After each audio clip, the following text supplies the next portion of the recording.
នៅក្នុងវិស័យផលិតទឹកដោះគោស្រស់គុណភាពចំណីដែលបានផ្ដល់ឲ្យគោគឺជារឿងសំខាន់បំផុតនេះគឺជាប្រអប់ពោតដែលក្នុងភាសាអង់គ្លេសគេហៅថា Corn Select ហើយម៉ាស៊ីន Class Jagger គឺត្រូវបានបង្កើតឡើងដើម្បីផ្ដល់នូវដំណោះស្រាយកិនចំណីប្រអប់ពោតនេះឲ្យត្រូវតាមស្តង់ដារនិងមានគុណភាពខ្ពស់ហើយក្នុងវីដេអូនេះដែរគេនឹងបង្ហាញយើងអំពីរបៀបដែលម៉ាស៊ីន Class Jagger ផលិតចំណីប្រអប់ពោតសម្រាប់គ្រប់តម្រូវការក្នុងកសិដ្ឋាននេះគឺបច្ចេកវិទ្យា Multi Crop Cracker Max ដែលបច្ចេកវិទ្យានេះវាប្រើប្រាស់កងកិនពិសេសចំនួន2រត់ក្នុងល្បឿនខុសគ្នា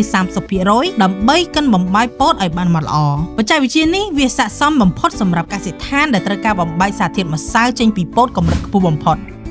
បច្ចេកវិទ្យាមួយទៀតនោះគឺ Straight Lag ដែលវាប្រើប្រាស់កងកិនប្រភេទនេះរត់ក្នុងល្បឿនខុសគ្នារហូតដល់ 50% ហើយវាធ្វើការកាត់និងហែកដើមពោតឲ្យទៅជាសរសៃវែងៗពី 22 ទៅ 30 មីលីម៉ែត្រសរសៃពោតវិញបែបនេះគឺជួយសម្រួលដល់ការរំលាយអាហាររបស់គោនិងជំនួយដល់ការបង្កើនទឹកដោះឲ្យកាន់តែច្រើនមិនថាតម្រូវការបែបណាក៏ដោយ Class Jagger ផ្ដល់នូវចំណីផ្អាប់គុណភាពល្អបំផុតចង់បានម៉ាស៊ីនឬ Tractor Class គ្រប់ស៊េរីគ្រប់ model នាំចូលពីរោងចក្រផ្ទាល់និងមានការធានាត្រឹមត្រូវអាចទាក់ទងមកកាន់ ACC